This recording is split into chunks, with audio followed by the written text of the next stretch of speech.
I will tell you what I saw, because Cornelius would never tell it himself. He is not a man who catalogues his own heroism. He is the Duke of Ashfern, the Iron Duke, as the army and the newspapers still call him. And he has always believed that the things a man does in the dark are the only reliable measure of his character. What he did that evening on the Fenwick Road, in the worst storm the county had seen in 30 years, he has not spoken of to anyone. But I was there. I am his brother Aldrich, and I saw every moment of it. I want the truth kept somewhere. We had been at Barrow Hall for the county assembly, a tedious affair of candles and cold meats. Cornelius attended because our mother's letters had grown pointed, and because he is, beneath the armor of his silences, a dutiful son. He stood near the window all evening, tall, still, jaw set, his dark eyes carrying the same measuring quality they had in the field.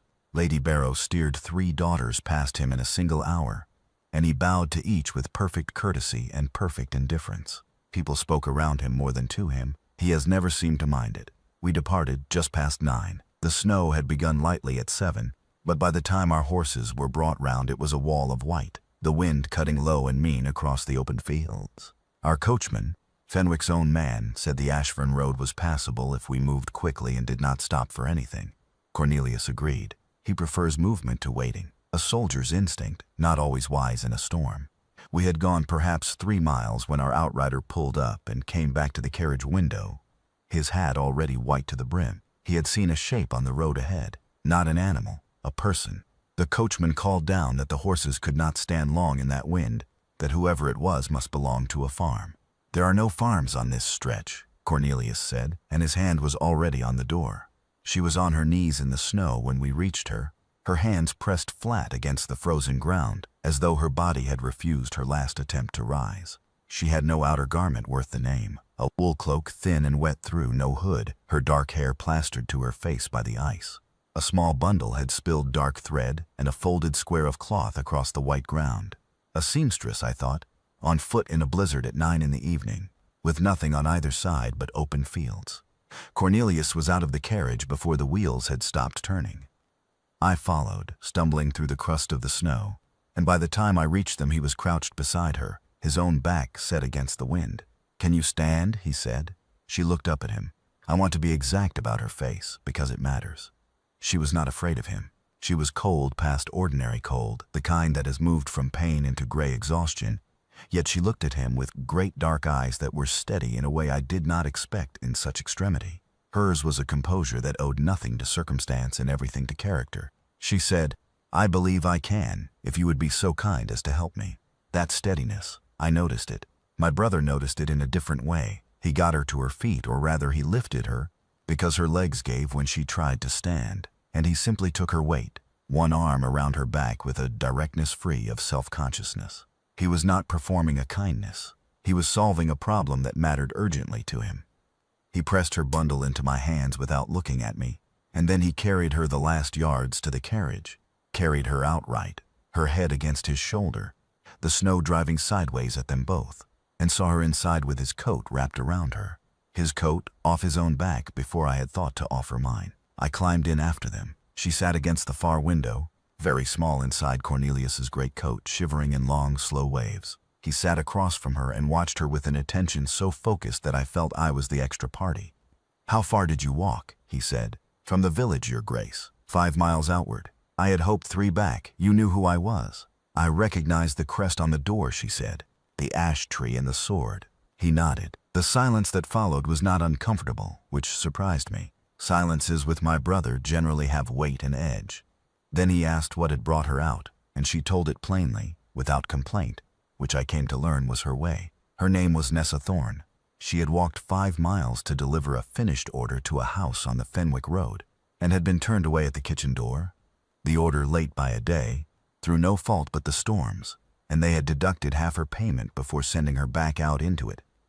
"They watched you go," Cornelius said. "In this." It was not a question. I have heard him give orders under fire. His voice now was quieter than any of them, and harder. "They had their reasons, I suppose," she said. "I had my needle. I find one carries what one can and sets down the rest." "Your hands," he said. She looked down. Her fingers were white at the tips. He leaned forward without asking permission and took both of her hands between his, pressing warmth into them with an unself-conscious patience. She did not pull away. She watched his face, that same steadiness in her eyes. And I watched them both with a feeling I could not have named then. I was watching my brother, who had ridden through 2 campaigns with his composure unwounded, meet the one thing capable of undoing him. He did not release her hands until the first lantern of the Ashfern village road. By then she had stopped shivering, and he had learned she was 23, that her needle had kept her mother and younger brother these 4 years, that her father had died in debt, she was still quietly retiring shilling by shilling, and that she had never complained of any of it to anyone. He saw her to her door, not the carriage step, her door, in the lane behind the market, a modest door in a modest stone wall. He walked her there himself, in the snow, her arm drawn through his as though she were a countess at a ball, and stood at the threshold while she went inside. From the carriage I saw her turn at the door and say something I could not hear. Years later I asked her what it was. She had said, "You will want your coat back, Your Grace." And he had answered, "Then I will have to call for it." She smiled, a small genuine thing, not a grateful performance, and closed the door, and he stood in the snow a moment longer than necessary before he came back. He said nothing on the road home, not one word. Cornelius silent after a battle was a man processing. Cornelius silent after that walk was a man overtaken. His only words, as we turned through the Ashfern gates, were the name of the house that had sent her out into the storm. The next morning he wrote to them. I never read the letter, but within the week the full payment, undeducted, was delivered to the lane behind the market, and the family never received an invitation bearing the ash tree and the sword again. That is my brother's code. He does not raise his voice. He simply closes a door quietly forever. He called on her 4 days later. He told our mother, who asked, that he was calling to ensure Miss Thorne had suffered no lasting ill from the cold. Our mother, who did not become the Dowager Duchess of Ashfern by being slow, said nothing, which is how she expresses her deepest satisfaction. A week later he called again, bringing a length of good wool, dark blue, practical, the kind a seamstress would actually use and not merely set aside. She accepted it and thanked him without effusion and without embarrassment, which I believe is what made him come back a 3rd time, and a 4th. By the 5th visit he was sitting in her small workroom while she sewed, reading the newspaper aloud to her mother, while her young brother asked him about cavalry horses, and the Iron Duke answered every question as though it were the most natural employment of a duke's afternoon. He asked her in that workroom, in February, with no ring rehearsed and no speech prepared.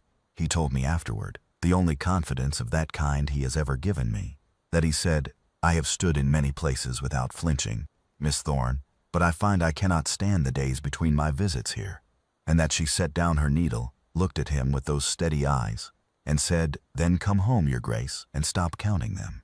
She became his duchess in the spring, in a quiet ceremony at the chapel on the Ashfern grounds, snowdrops still on the ground, and the ash trees just beginning to leaf. She wore the blue wool he had brought her, made into a coat she had cut and sewn herself. I was the only witness. He asked me specifically, because I had been there from the beginning, and it was right that I should see the end. She took his arm at the chapel door when the ceremony was done, and looked up at him with those steady dark eyes. And the Iron Duke, who had not smiled at a county assembly in 15 years, smiled down at her in a way that made the whole stern architecture of his face into something entirely new. I think of them on winter evenings when the snow comes in from the north and the fire wants banking. I think of a road and a lantern and a woman on her knees in white, and my brother out of the carriage before the wheels had stopped, and the coat off his back before I had thought to move. A man shows you what he loves by what he moves toward without thinking, and the finest marriages I have ever known began not in a ballroom, but in the precise moment when one person's need met another's truest self, quietly in the cold, with no one watching but the snow.